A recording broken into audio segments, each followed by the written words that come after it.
Hey, welcome to Saturday Morning Stages. It's not Saturday morning. You're welcome to listen to it on that day. What's going on, gentlemen? People, what's going on? Just looking forward to this long weekend Ah, and enjoying fun media. yep. Y- Yep, games to play, comics to read, the usual. Yes. Yes, indeed. I agree with that. Yeah. So, um, we just got done watching some more Star Trek Lower Decks. Has your opinion changed on it? No, still hilarious. It's picking up more and getting to know the characters a lot more, especially Mariner. In Much Ado About Boimler, got a little bit more insight to her character, and it's still a good ride. I like it. Yeah.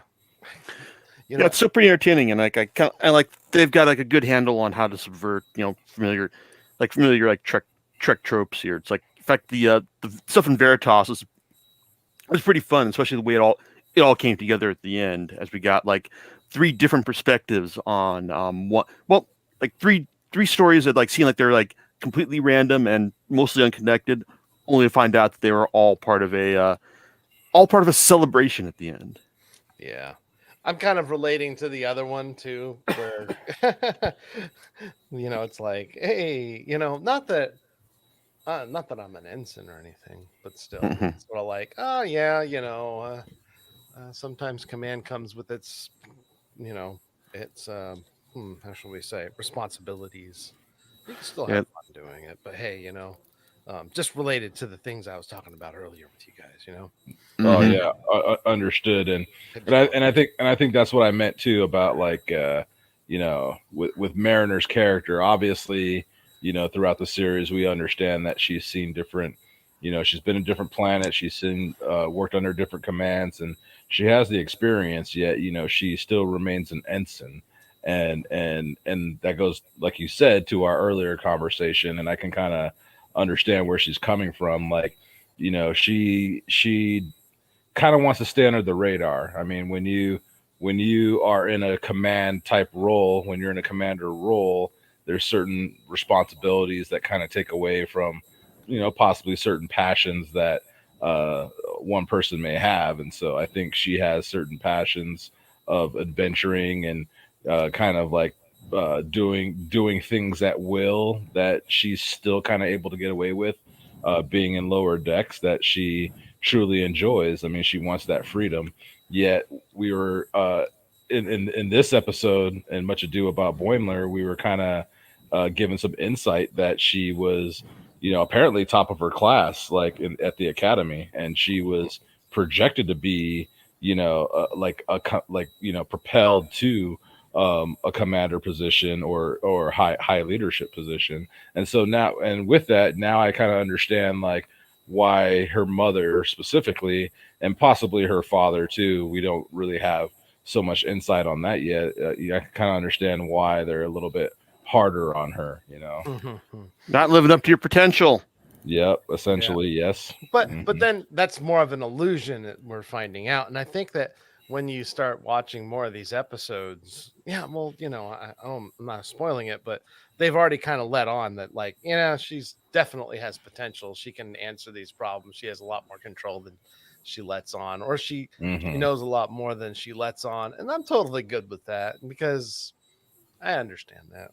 But I mean, I don't have to do that in my job per se, but still, it's like, um, you know, th- there's a work life balance too sometimes, and it's sort of like, what, I like doing the things I do, but then we can also kind of relate this. And now this is kind of going to go in the slightly geeky territory. So in the Next Generation, there's this episode where Scotty comes, like they find him, like, yeah, the Scotty from Hmm. the original series, and he's like in a transporter beam, and he's just, he tries to help Geordi, LeVar Burton from Reading Rainbow, everyone. Yes, sir. Um, Love that show. so and he tries to help, he's like, oh, I just want to help. He's like, but there's this one part, where he's like, where they fix this ship that kind of crashed, and they're like, I gotta find the Enterprise. Anyway, he's like, well, hey, go ahead and take command, Jordy. And he's like, oh no, you're the captain. He's like, Nah, I just always wanted to be an engineer. I Mhm. might be captain in rank, but I don't care. And I'm like, you know what? There's something to that.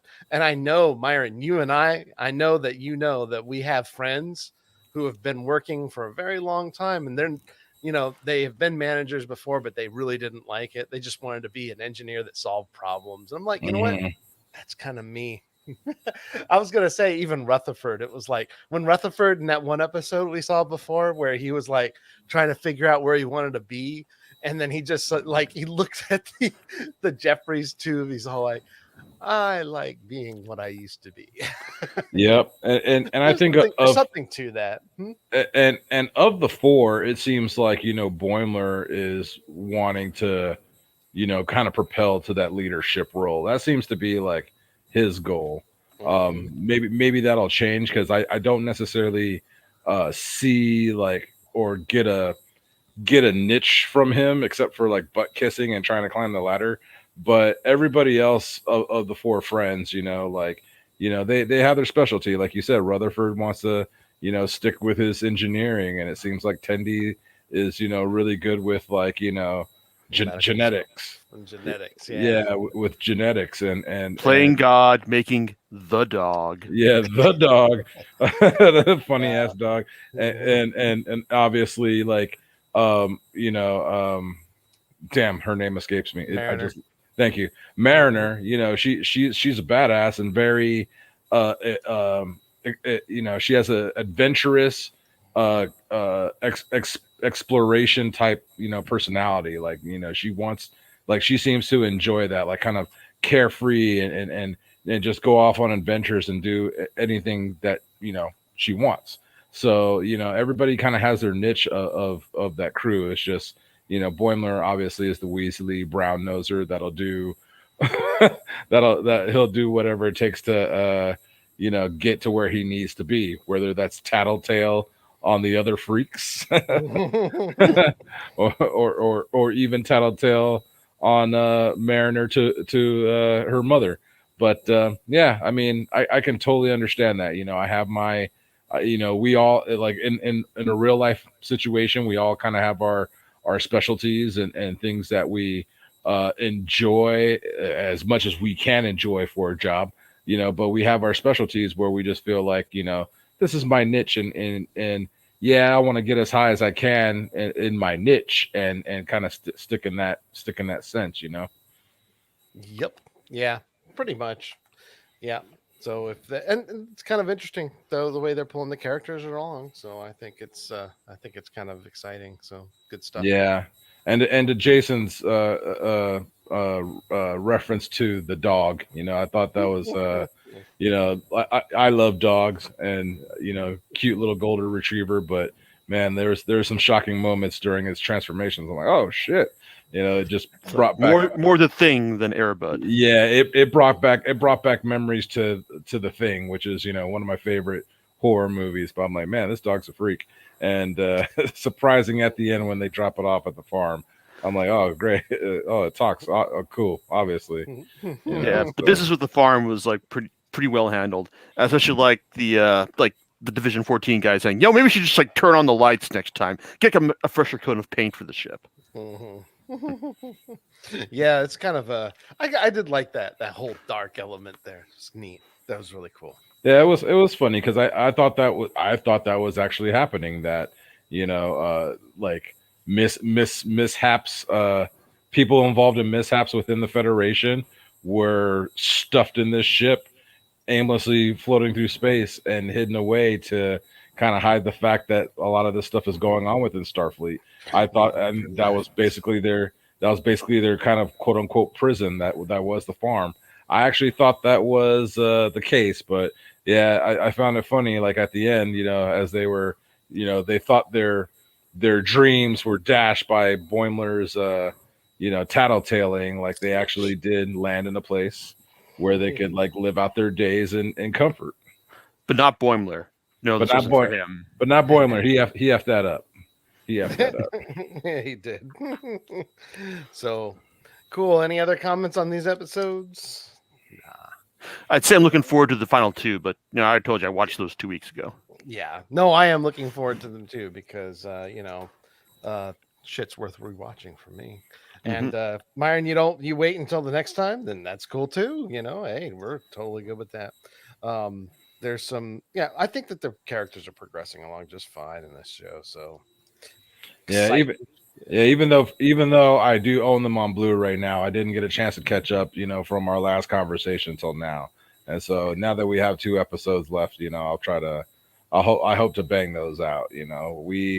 We got busy, with work over the past couple of weeks to where like by the time I get home, I just kind of like veg out and try to, I'm on that old man status, dude. Like try to go to bed early, and I mostly have like crap playing in the background that I can kind of like uh, phase out to, like things that I've seen before, like American Dad or Family Guy or something like that. And so, with this 4th of July weekend, not only are we, celebrating, the birthday of our country, but it's just an opportunity to have a long weekend to relax and just kind of catch up on things that, I want to do and enjoy. So, I mean, I have, quite a bit of video games on the plate to play, family and friends to see. And some of the stuff I want to do is like catch up on some of these shows. So definitely I want to bang out Lower Decks. And then, of course, like the latest Gundam movie is now on Netflix. And there's that movie with Chris Pratt, The Tomorrow War. So yeah, I saw that. yeah, and so there's, and then R.L. Stein's Fear Street, which I remember those books from elementary, middle school. They have that's on Netflix too. So there's some interesting things to watch this weekend. So I'm excited to kind of catch up on that. But yeah, Lower Decks was definitely on my list. Like, yeah, I gotta bang this out. So thank you. I know you guys already watched it. So thanks for taking the time to rewatch and enjoy this with me. So. Well, before our next one, we'll rewatch the last 2 with you, even if you've seen them before, because I think it's a good reminder. And I kind of forget a little bit myself, so I remember like some of the stuff. But if you're still down for that, I think we should do that. Yeah, because even because I ended up rewatching, from the beginning as well, because I know like after our last recording, I was kind of like forgetting, the beginnings of everything. So I was like, yeah, let me go back and start from the beginning on this. And I actually watched from the beginning up until the last episode we all watched together, which I think was it wasn't Boimler's girlfriend. It was that like it had that episode with the Starfleet insignia mascot. Oh, Badgie. Badgie, yeah. That's the one where they were. That's the simulator where they were trying to like figure out how to like terminal provocations. Try to train her to walk in space, and they had Badgie, which is basically like Clippy from the old Microsoft Office days. Yeah, he was the murderous. Yeah, he was the murderous like Starfleet insignia. Yeah. And it did remind me of Clippy, the damn paper clip that wouldn't go away when you're trying to work. Yep. Yeah. So it's like a couple more. So looking forward to that, guys. That'll be fun. And yeah, for sure. Wrap up the season, in a great way. I guess what I'm looking forward to is the next set of the War for Cybertron trilogy, which if it's a trilogy, it's essentially going to be the last one. I know that's coming out I think it's this in month. August. No, this month. Yeah, So this month is a good nerd month, especially on Netflix, because we got the Transformers Kingdom, He-Man, the new He-Man anime, but that Kevin Smith is involved with, and damn, I get Gundam was another, actually Gundam Hathaway, that was like, I thought that was coming later, but it actually came out yesterday. And so that's something that I'm ready to jump on this weekend. But yeah, there's a lot of gems like coming out on Netflix, this month. And I think, other platforms as well, like Disney Plus and HBO has something. I can't pinpoint it, but I just knew July was going to be like, oh man, this is going to be like a entertaining month.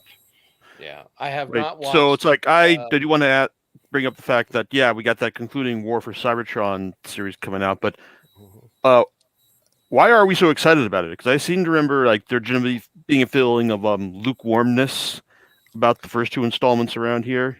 I just want that closure. You know what I'm saying? It's like I'll admit that I wish these shows were a little bit better, and they would kind of go back into like a format that damn, what was the last Transformers cartoon? I guess it was Robots in Disguise. Like I wish they were a little bit more structured, because I just feel like these series are more geared towards, like, they're more like 30-minute toy commercials. But I just want that closure and see how they finish and wrap it up. Because honestly, there is a good story within there. And I like what they did with Siege. I like how Siege was set up, and I wish that sorry, what was the middle one? It was Earthrise. Earthrise and then Kingdom. I wish Earthrise wasn't what I expected. I expected, when I think of Earthrise and what the toys that came out and what the imagery represented, I expected like G1. I expected G1 like a callback where, like, the Ark landed in the volcano, they woke up in 1984. Well, in this case it would have been 2020, and they met Spike and Sparkplug in some sort of manner, and took their battle off on Earth. But now they're making it in this weird time tangent because with Kingdom, where we have the Beast Wars robots, the Maximals and the Predacons. Well, the Maximals are the predecessors to the Autobots, like their future. They're like technically like their future. They're the future selves, basically. Their future selves, or their descendants. But then, like, they travel, like in the original Beast Wars cartoon, they travel back in time. Like they went through this time rift, and they actually like landed at the point where the Autobots crash landed on Earth in blah blah blah million BC, where they adopted the look and transformations of the animals of the planet at that time. So I don't know how this story, how they're going to fold in this story with the current Transformers and the Beast War type Transformers in Kingdom. And to John's point earlier in a conversation, that's why I really haven't been turned on or really like hyped for these new action figures for Kingdom. I mean, I liked Beast Wars at the time when it was out back in '96, but now it doesn't pertain to the product or the stories that I kind of want to see. And obviously, I'm being biased here. I want to see like what I grew up with, and they were on the path of doing that, and I feel like they kind of fell flat. Well, and here's, to be fair, I'm not a Beast Wars fan, but I see this series as kind of being, it's a way of kind of giving that generation, giving them, it's throwing them a bone, and I'm okay with that, because I think that, while I'm not a big Beast Wars fan, I recognize its importance. Mm-hmm. And I'm not like, so I'm like, yeah, okay, I've seen Beast Wars, not all of it, mind you. I probably haven't seen some of those episodes. I've seen the key episodes, let's put it that way, especially near the end. And I thought, okay, that's kind of cool what they did there. That's neat. But I for one, and I even watched that really horrible Beast Machines afterwards. Some people like that. That was horrible. I did watch that. It was on Fox. This is on Fox Kids, if you remember. And it came just before the Robots in Disguise, also known as Car Robots in the Japanese anime, which is very anime if you look at it. Anyway, but I recognize its contribution. I also recognize that, like, and this is hard because I'm kind of like a G1 like hardcore fan, right? Mm-hmm. I recognize that even though I don't read the IDW comics, I recognize its importance in bringing people and keeping that thing alive, just like the Beast Wars does. And just like I don't like the Cyberverse stuff either, but I'm like, yeah, Mm-mm. okay, well, I'm really like, if you were to say, well, like, which one do you like least? It's probably be like that one. I'm really not into it, but I understand like their need to make these things, right? And it's like, and to Right. kind of like introduce the next generations in, for this franchise. Is it a cohesive franchise? It's a loose franchise. Let's face it. It's not Mm-hmm. really, and this series is probably the best series that they've released, which is really weird. The best series they've released, since the original. And that's not really that's not a bad thing. The Japanese ones are kind of in a league of their own, and that's how I see it. Even though they're meant to succeed the original one, they're in a league of their own, and they tend to like be better in quality and an animation style as well. Right. So, So um, so but oh, go but ahead. all that, yeah, I just don't. It's like, okay, well, you know what? I recognize the importance of it. Do I like it? Not necessarily. Um, it's like Armada and all those other things. Mm-hmm. So, but if it as it throws a bone for them, it's like, okay, that's cool. I don't see the market, but I understand that it's literally, I don't know how long it's been. Beast Wars was on in the, like, what was it, mid 96. 90s? Yeah, Yeah. 96, mid 90s. So I mean, it's there's a lot of water under the bridge now. It's like, Yep. so, and I know that for a lot of people, like, that's their core, and then they work backwards. It's like the movies. True. Like, I'm like, I like the first movie, and I like Bumblebee, and I think that this new movie that they're coming out with. I don't know if you've heard about I the heard this I heard, this yeah, the Rise of the Beasts or whatever. yeah. We'll Will I see. watch it? I don't know. I'll watch Maybe. it. I'll watch Yeah. it. I mean, it's going to be related to the Bumblebee one. Okay, sure. I probably will. Um, do I like most of the movies? No. Do I recognize their contribution? Like, every one of these, like, I can see on the forums and things like that these movies and these things actually, with some people, actually makes them go and look back at the other stuff and makes them Mm-hmm. fans retrospectively. Something it's like harder for me to like understand, because I started at G1 and then Oh I yeah. worked my way down, right? Yep. So again, And, this is the point of view, right?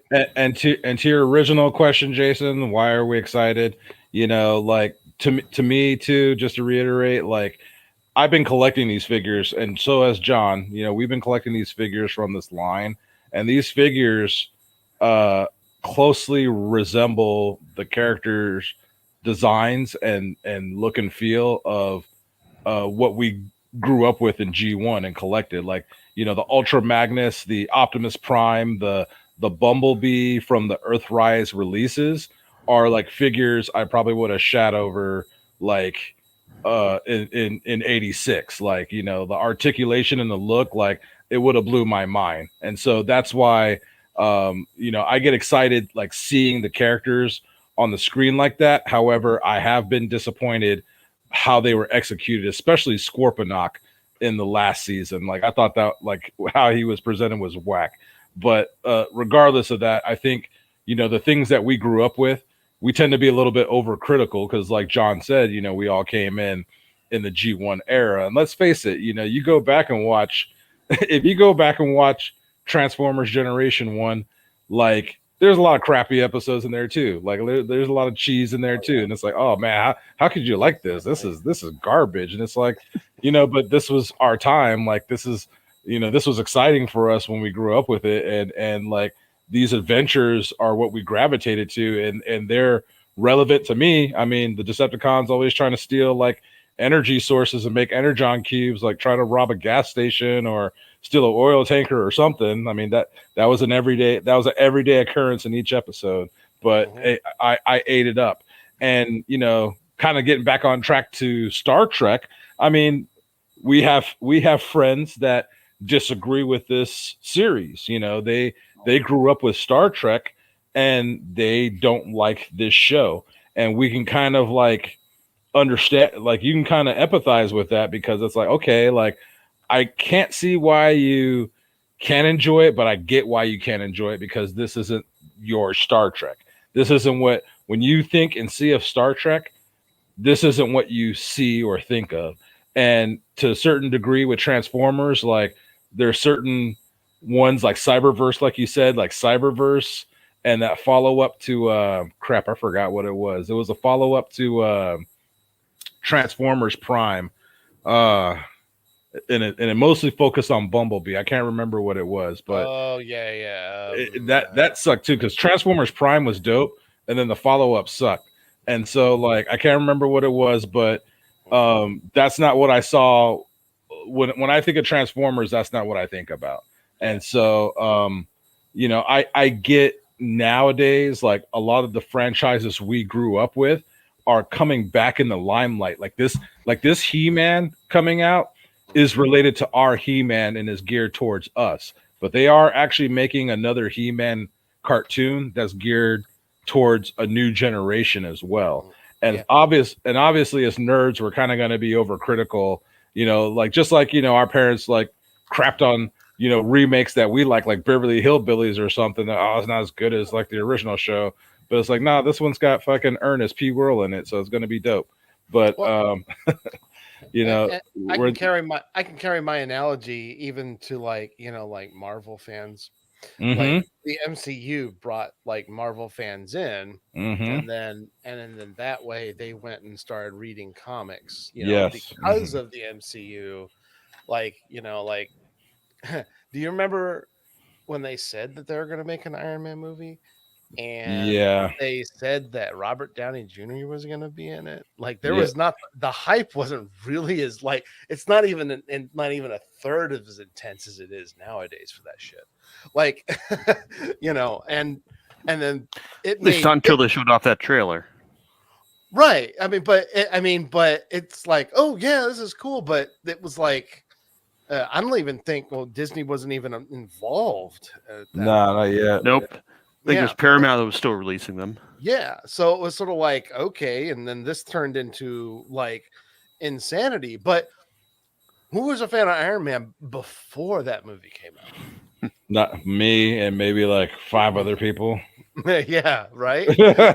I mean, like now it's like Iron Man's a household name practically. I mean, what was I going? I was in Target the other day and I saw like the AI version of Tony Stark, the figure, the Iron Man. He's like clear blue or something. Yeah, he's got the clear blue head and all that other stuff. But it's sort of like, it's just like, and that's a comic book representation. That's not, you know. So, but it's just kind of crazy because, you know, because of that whole thing, it's like, okay, now they can release things like Falcon and the Winter Soldier as a TV show. It's like, okay, because they've already built the fan base now. Yeah, and you can go back, but like I said before Iron Man, I mean, it was like before I did see Ang Lee's Hulk. Yeah, so that was, you know, I don't remember like tons of people going nuts over it though.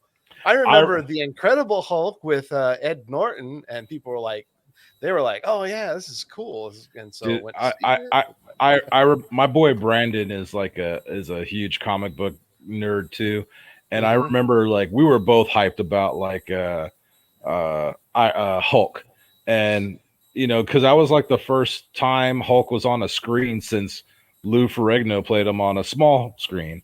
And so like, I watched it, and at first I was like, yeah, I like it, but is it me or is there a lot of whining in this shit? And I think I had to see it again to kind of like reiterate like my I guess to kind of solidify how I would really like this, because I know at face value it was all about like the city fights and the fights against like, you know, the army and, you know, General Ross, like, you know, raging war. But all I can remember is like crying about daddy issues and then going to the base in Barstow or Victorville, wherever the fuck it was. Like it was a base in California, crying about how he wasn't there, and he became like he was an abomination. He was I forgot Absorbing Man. Thank you. Yeah, he became Absorbing Man, and I was like, Nick Nolte, like Bruce Banner's dad is Absorbing Man. This is whack. And so like that was during a time where, you know, and we had this discussion before where like X-Men and Spider-Man kind of became, you know, they became like the household names for Marvel when it came to like their heavy hitter franchise, you know, brands. And Fox and Sony already scooped those up. And so that was I think after Blade though, that's when like the success of like comic book movies were starting to kind of like show. And then of course, like I said, Fox and Sony scooped up, you know, the big two, but then like everybody else started scooping up other brands or other characters that they thought could make a good movie. Like Fox scooped up Fantastic Four and Daredevil, and Universal scooped up Hulk, and you know, whoever else scooped up whatever. But when Iron Man was announced, it was like you said. I've always loved Fantastic Four, and I don't care what anybody says. I do enjoy those movies. Yeah, they are shitty, but I still enjoy them because you know that's Marvel's first family. I like the Fantastic Four, and I like Iron Man. And when the Iron Man movie was announced, I kind of expected that same caliber of entertainment. Like I'm probably gonna like it, but it's probably gonna be kind of cheesy, kind of crappy, whatever. But that was during a time when you guys knew me, where I liked everything. But now I'm a little bit more cynical, more critical. But Iron Man really blew me away, dude, because it was like, you know, not only did they do like the suit and his like transformation into the suit very well. I loved how they made him real, like this cocky, smart, on like businessman who made like his family made money off of war, and like his conscience didn't affect his conscience whatsoever until he was directly involved and saw the exact result of his family's legacy. And that realness kind of hit to where like despite his cocky attitude and he seems to like brush it off, like it really affected him, and he really wanted to like do something about it. Like, oh yeah, like I don't care what the shareholders say, like we're not doing this anymore. Like we're like I'm changing this shit. So I mean, like, and then I'm just, you know, kind of concentrating on that whole like that the air before it came out, right? Before the first Iron Man movie came out, because we know what happened after it came out. It was a success. But like I remember like the number one conversation being like, yeah, I could see Robert Downey Jr. playing a Tony Stark character. He seems like a good fit for that. Because what was that actor doing before that? Jail time. A lot of Jail drugs. Exactly. Because And before jail time, I think his last movie was it was a movie with Mel Gibson, like where he was a pilot, not Iron Eagle, but so dude, it's gonna come to me like Wait, are you America. thinking about Air America? I think it was Air. Thank you. I That think it was back Air in America. 1990. I think that's the last movie I remember seeing him in. Like, because didn't he go to jail like in the early '90s? He did, Like, but he didn't stay in there that long. Remember, he did that whole season of Ally McBeal. I never watched that show. Okay, I didn't. Yeah, it's like he was. I mean, he was doing regular work. It's just that he just couldn't stay off the drugs, couldn't stay out of jail as a result. But then he finally cleaned up his he was always act. in rehab and stuff. That was an issue. Like, hey, Robert Downey's in rehab. He's out of jail and he's in rehab. Oh, okay. He got arrested. Like that was the story for him. Yeah. For Iron Man, right? Must be Tuesday. Yep. and that's kind of like a good fit because you know Tony Stark himself had those like you know demons that you know he dealt with. So Robert Downey Jr. kind of was able to kind of I don't know if he had to dig deep into reality to flesh that out in part two, but I mean like it fit Tony's character, you know. So yeah. So looking at IMDb, he played a oh goodness gracious me. Wow, I don't even know what these movies are, dude. Seriously, like or what these characters are. Honestly, I'm like, what is this one here? The year before it. Charlie Bartlett. You guys have heard of that movie, right? Charlie Bartlett. Yeah. Yep. Definitely not. Okay. No. So how about a movie? Yeah, I'm just saying. Lucky You. He was in that movie too. No. So yeah, that's kind of an interesting. Like I said, an interesting. He was in progression. Zodiac in 2007. It's a David Fincher joint. So But there, Yeah. that was. But that was that got that going for him. okay. I did see that movie. I thought that came after Iron Man, but Iron Man was what 2008. 2008, according think. to this. Okay. For going back, let's see. Oh, he was in Good Night and Good Luck. Nope.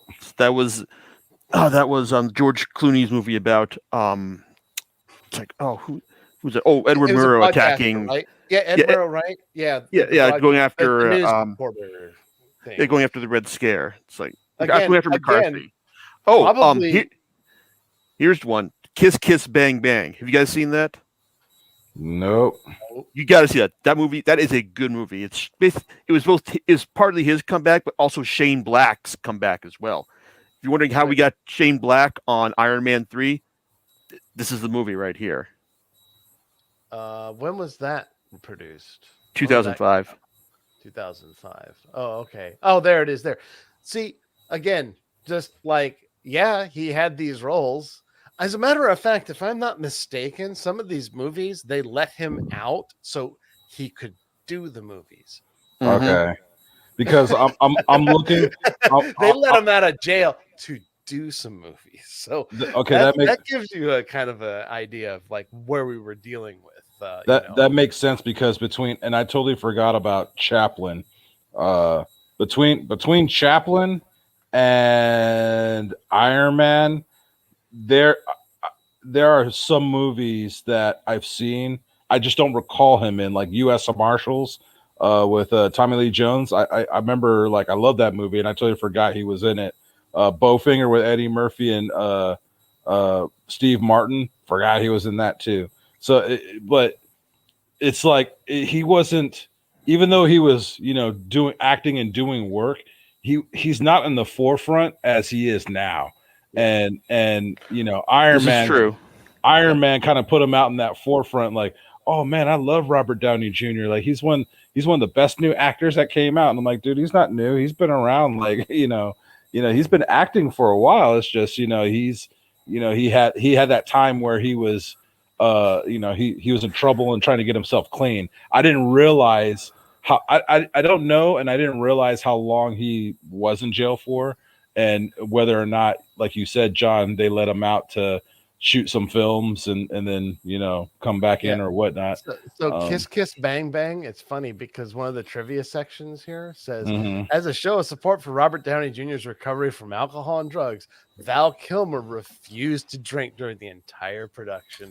Wow. Now, I mean, like That's gives you solidarity an right there. That gives you an idea, though, of how important that was. Mhm. That was the headline for him. Wow. Okay. And he's a good actor. And I don't think anyone would have said that he wasn't a good actor. Yeah, he has had a lot of things, but there are a lot of things that kind of tainted that view Mhm. until Iron Man. Mm-hmm.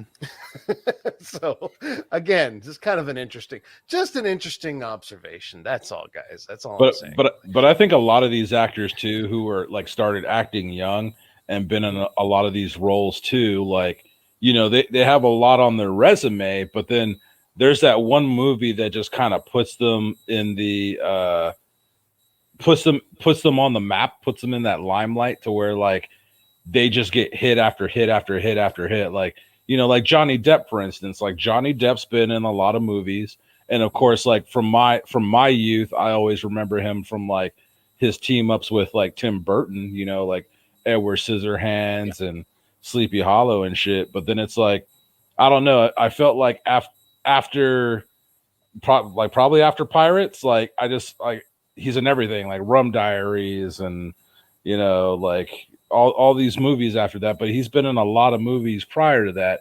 I just think like there's that certain role that just kind of puts them on the map. Like Chris Pratt, for instance. Everybody knows Chris Pratt from The Office, but when you think Chris Pratt, you're mostly going to think, wait, The Office or Parks and Rec?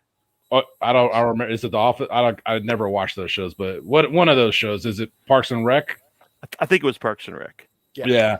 So, but like everybody was introduced to him from like that show, but then everybody knows him as Star Lord, and ever since Star Lord, he's become an action star.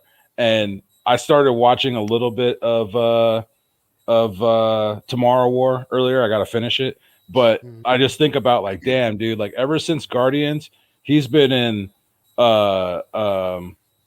Jurassic Park. He's in this now. He's in a lot of action films, and Robert Downey Jr. ever since like Guardian. I mean, ever since Iron Man. Like I loved the Sherlock Holmes movies, like that actiony kind of like modernization of Sherlock Holmes. And he did some action films after that, and of course some dramas. So everybody's got those movies that put them on the map, and nowadays it seems to be the comic book movies. Yeah, so I'm glad he's doing well. I mean, he is a good actor. I can't necessarily say like, yeah, I remember all these movies from way back then that I can quote, but I do remember Zodiac, which was 2007, like you said, Jason. That was a good movie.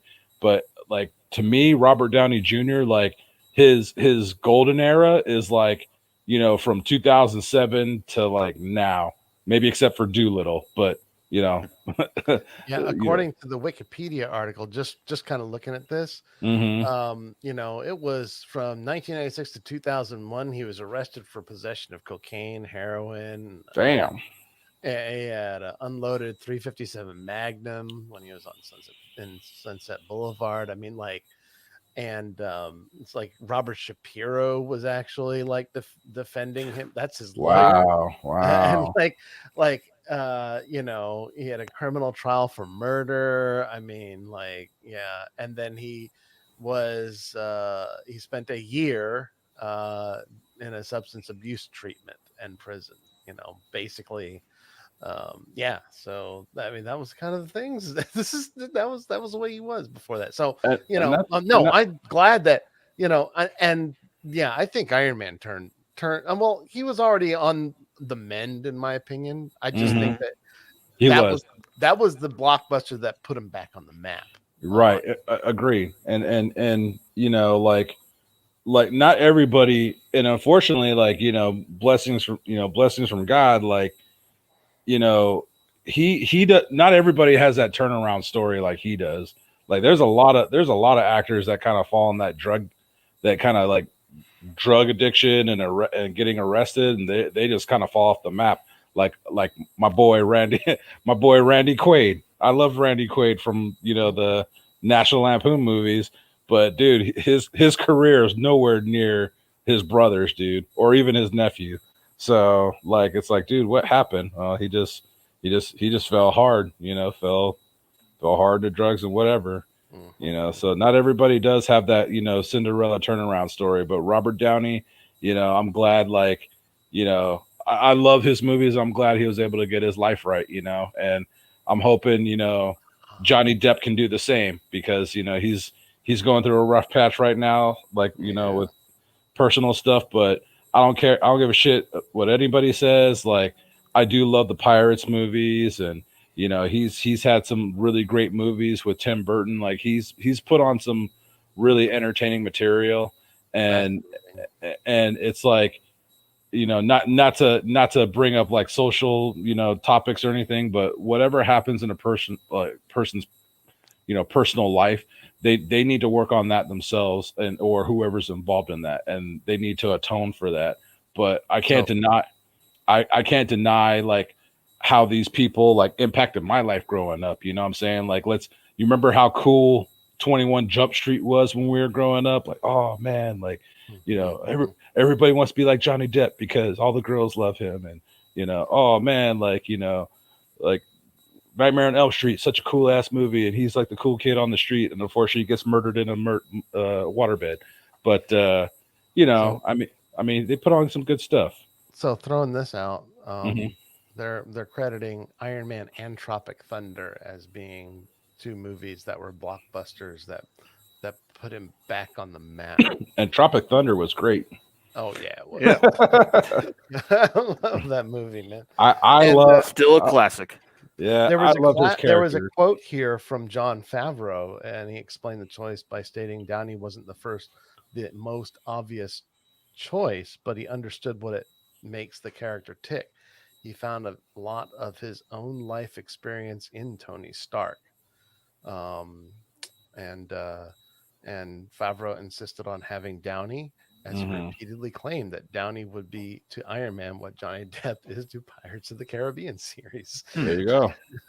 You know, a lead actor who could both elevate the quality of the film and increase the public's interest in it.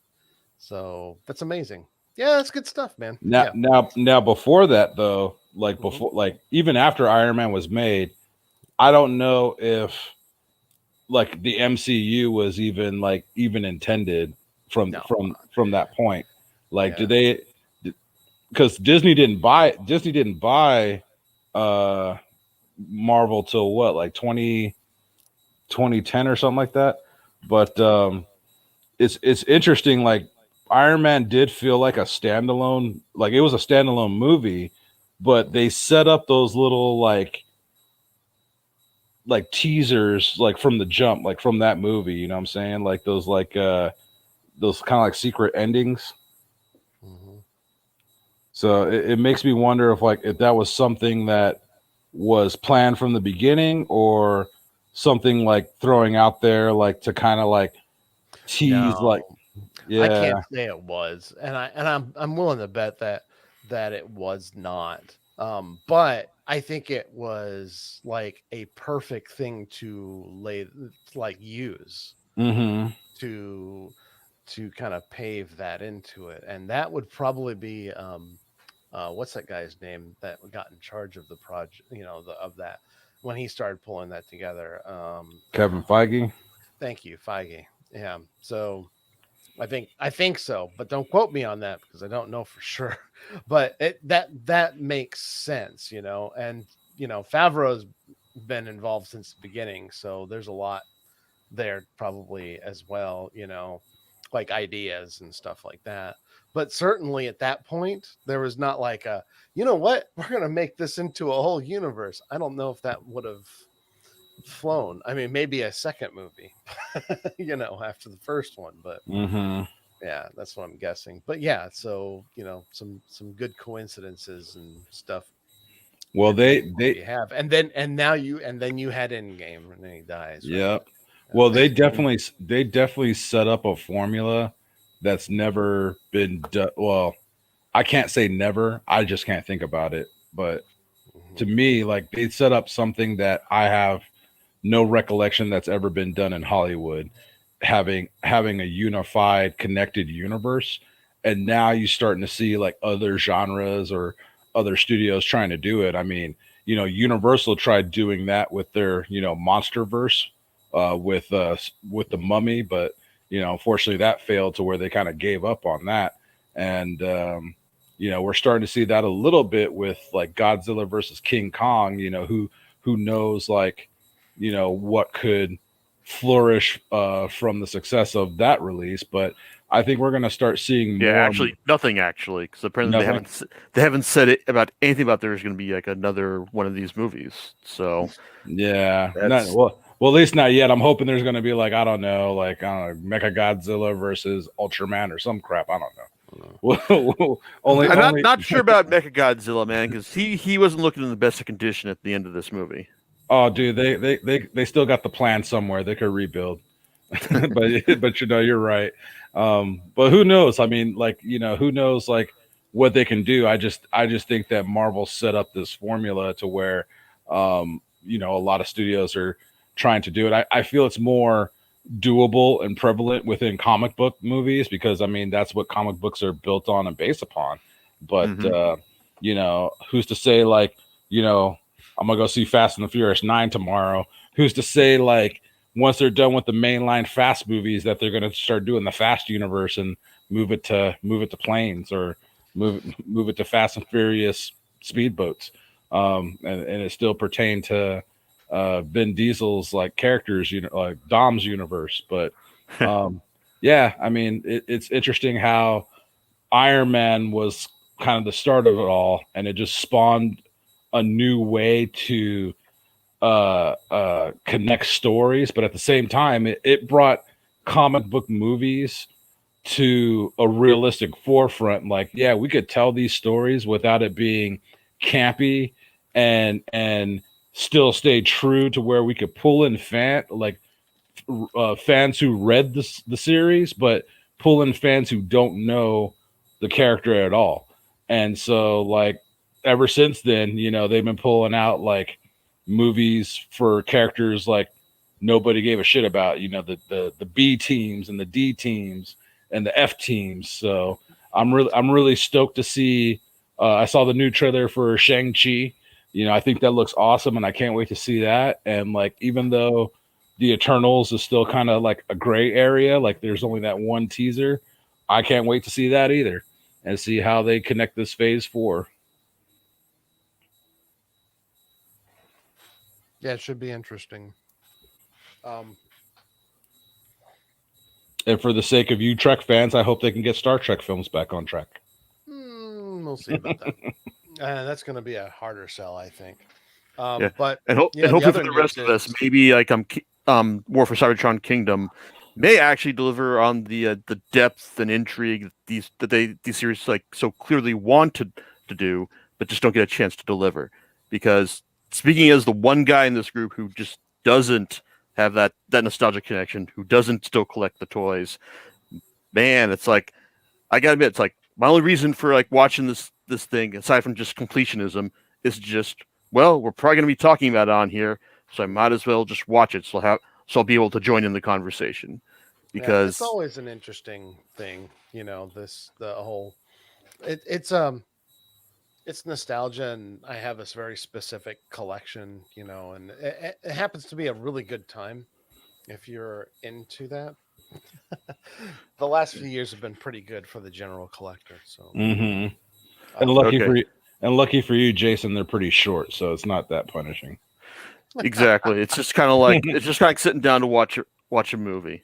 It's like it's just like it's been chopped up into 6 parts. I just got to remember to like click on like the skip intro bit. Mm-hmm. Yeah, we'll like definitely be talking about it. So I mean, but even if you have your reservations about this new movie, John, at least I read that they confirmed Ron Perlman is going to play the voice of Optimus Primal. So that alone right there is like, okay, at least they got a high caliber voice actor.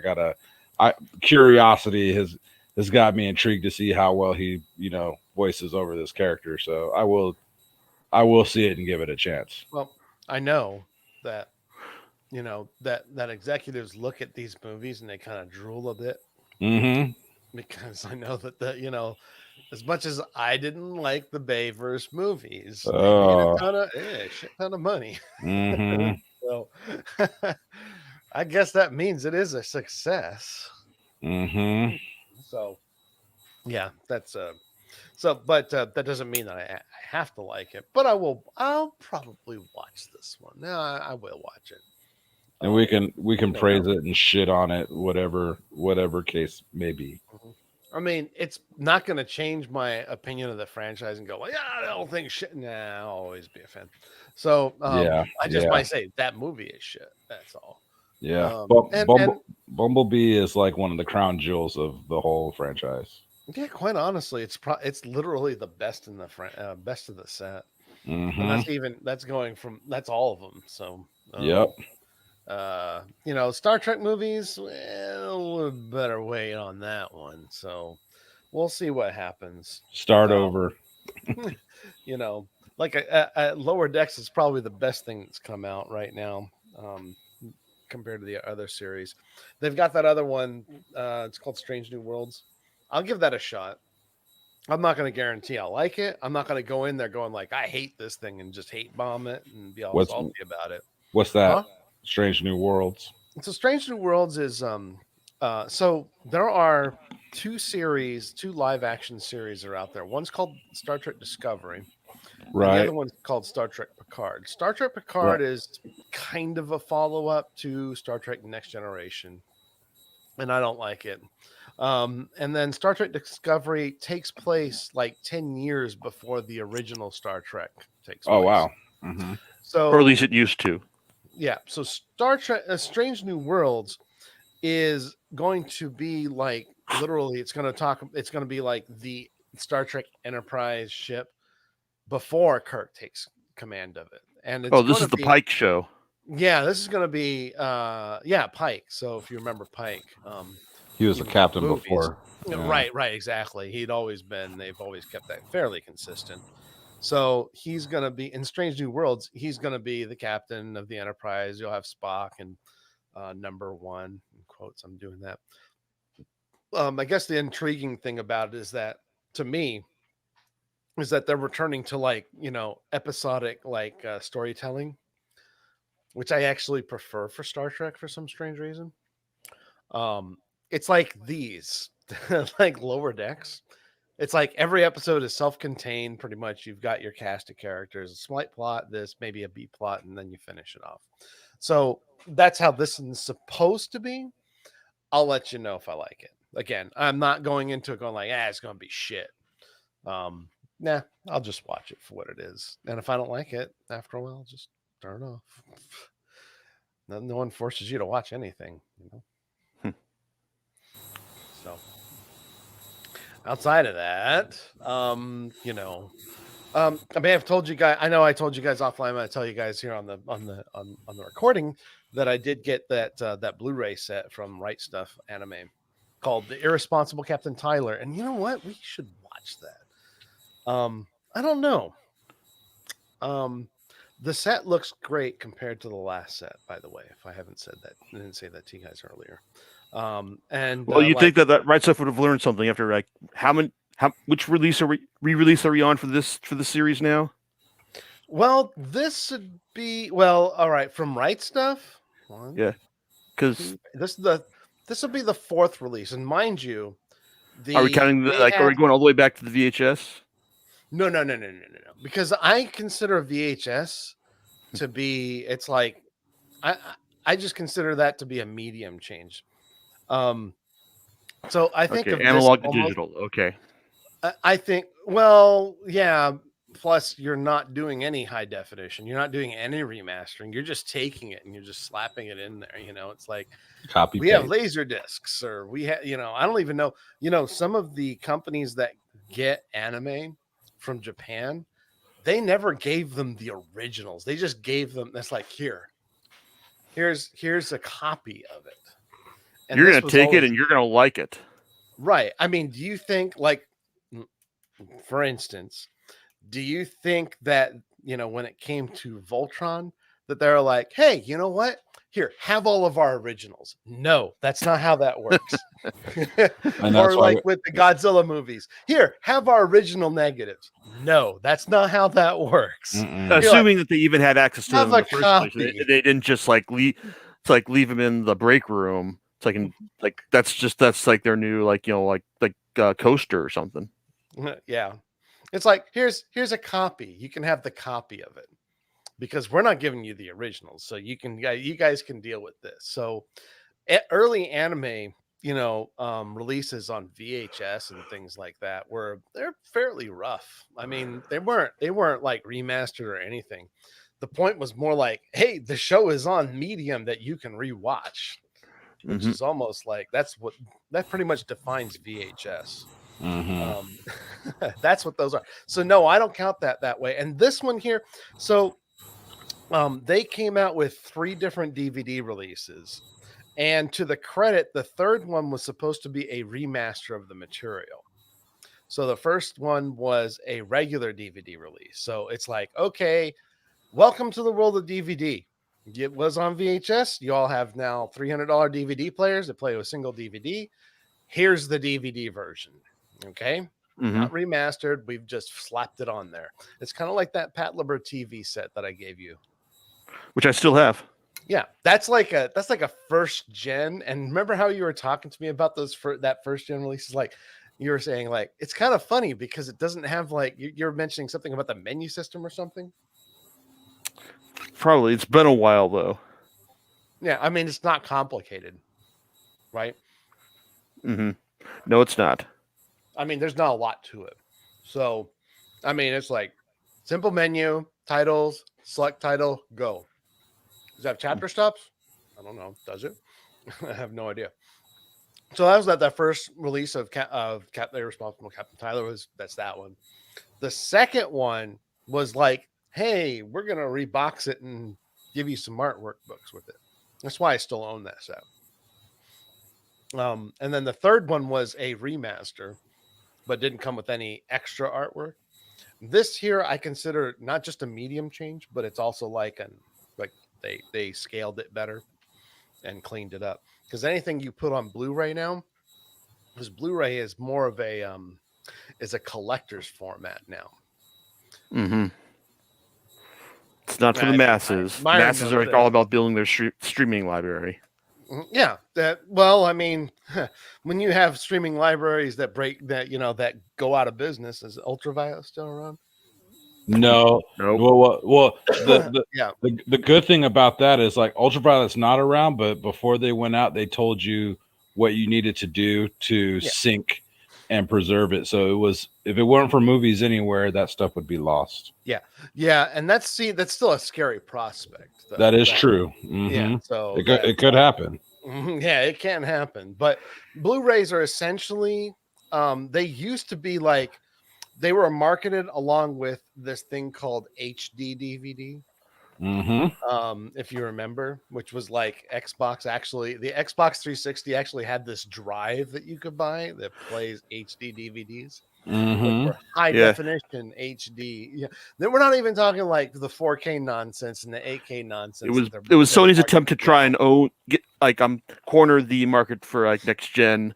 It's like next gen like DVD stuff. But basically, it was Microsoft. It's basically one of Microsoft being just trolling with them in the long run, while everyone switched to digital. Yeah.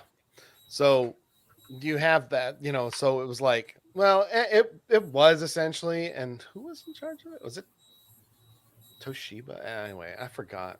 Yeah, I think it was Toshiba. They were one of the major investors in it because Blu-ray was marketed by Disney. No. Sony. Yes. Swing back into your thing here. They sold the PlayStation 3 based on this. Mm-hmm. They really marketed the PlayStation 3 on this. Yep. It was heavy, in fact.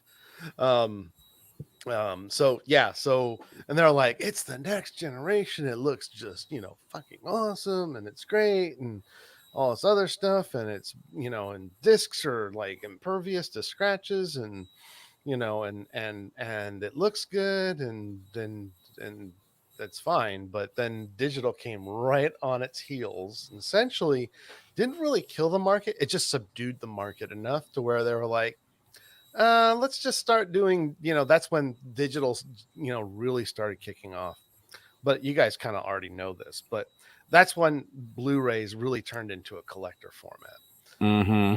Mm-hmm. So, and like I said, I know Jason, I was telling you, it's like, I haven't decided to replace all of my stuff on Blu-ray because not just because someone put something on Blu-ray doesn't mean that I necessarily want it. It's got to meet some criteria first. It's got to actually be something, like it could be a shitty transfer. So that's what I was testing out with these discs. I was like, how does the last set compare to this set? And I literally did a side-by-side on my screens and kind of like looked at both of them as they played simultaneously. And yeah, it's very much a cleaned up version of it. So, and I think they did a good job with it. So, is it worth it? Yeah, they're definitely marketing it that way. So, and I prefer it because my DVDs are kind of meh.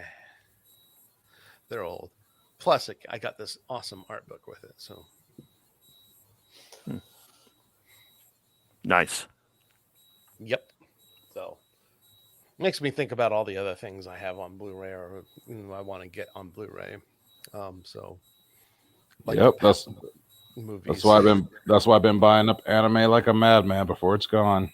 Yeah, Myron, you literally convinced me on that argument. So, yeah, because there's so many times where I think I learned my lesson when you bought the last release of Macross that ever came out in the United States. I think it was it a DVD set? I think it was a DVD set. Yeah. Yeah, it was like it was like the entire I can't remember if it was English dubbed either, but I mean it was the last like Macross DVD set ever released in the US, and this was at a time when you were still working with me.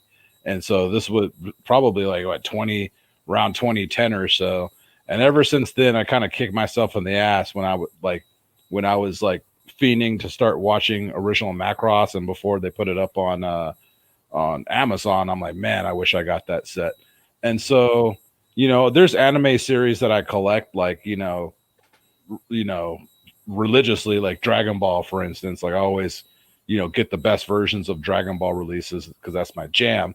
But other series too that like, I love Gundam and I watched Gundam for many years, but never really like bought into them. I had other ways of watching it, but it's like, dude, I've been a fan and I love this series. I need to just start buying all my favorite stuff on Blu-ray, because God knows what's going to happen with like, the licensing and things like that. Because I think when Gundam was released on DVD, it was by Bandai, and I remember there was some issue with Bandai releases out here in the US. I forgot what it pertained to, but for a minute, like Bandai wasn't releasing anime here in the US, and all of a sudden, like Right Stuff has the distribution rights to the Gundam Blu-ray. So it's like, dude, I gotta start doing this. So I've been like, right now, I've been trying to finish off my Dragon Ball movie Blu-ray collection because those are cheap.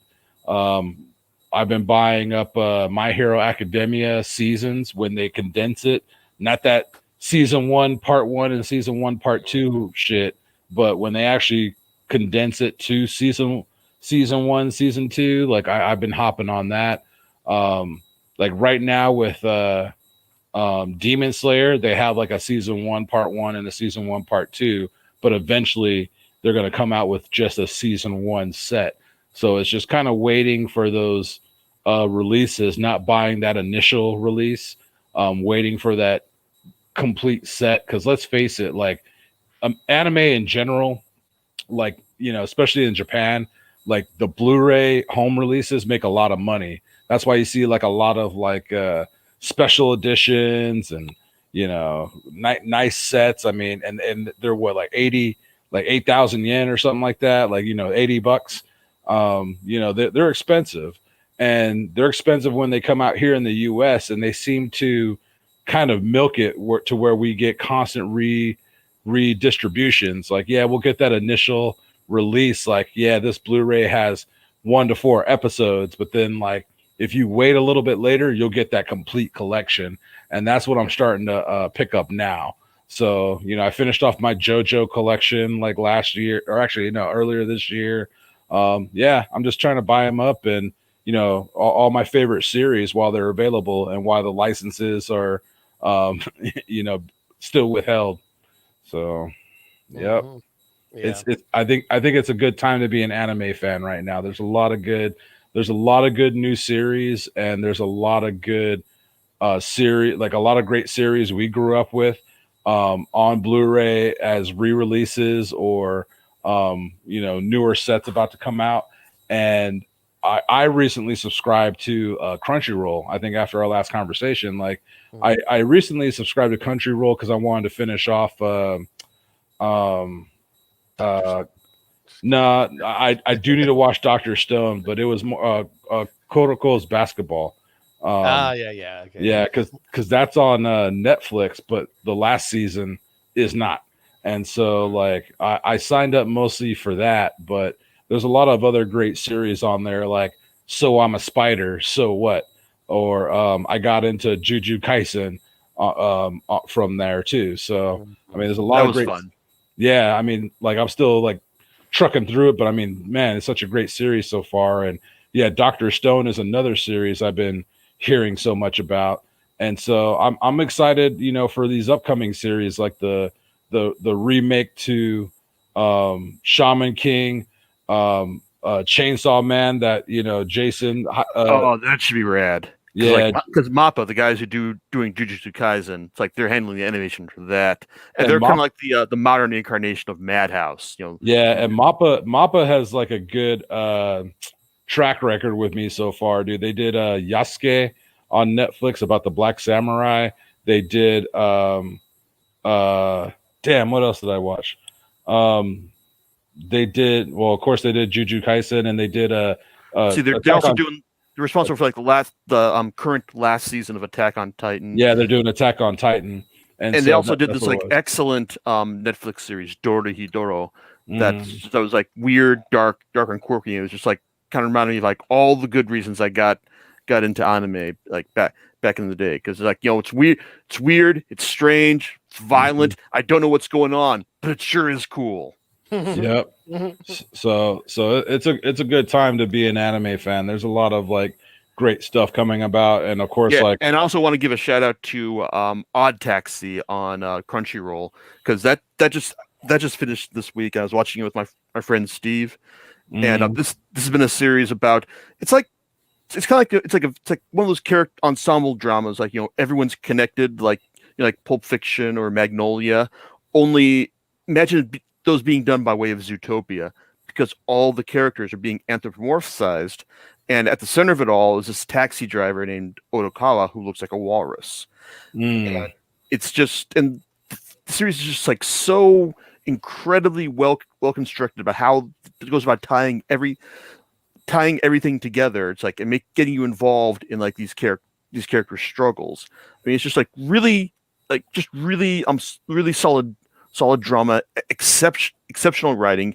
I mean, the animation may not be like the flashiest thing out there, but the designs behind it are pretty solid.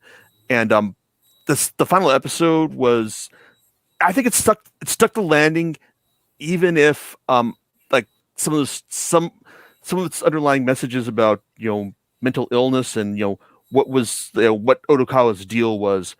I don't think it kind of really added to the series, but man, it had a final shot that Steve and I were just like, oh man, it was some real Lady or the Tiger like stuff right there, because like it just left it completely up to your imagination, but in a good way. That it's like, hey, it's like, yeah, this could go a lot of different ways, and like they just let you, they just like did a great job of just like letting you decide what was going to happen at the end, and I like that. So yeah, go watch Odd Taxi. It's pretty great. There Okay. you go. Cool. So, do we have any other comments before we sign off tonight? We good? No, I've said my piece, and I think I have as well. I've said my piece, and we've had really, really great and deep conversations encompassing all of nerd culture. Yeah. And maybe I'll watch No Sudden Move this weekend, or maybe I should take the time to finally sit down and watch Tenet. We'll see how it goes. Oh man, you gotta watch that like multiple times. Just because you have to, huh? It's a Nolan movie. You got to. Yeah. You gotta get that. Exactly You what got. I mean. You gotta get that. You gotta get that initial impression, and then you gotta get that solidification.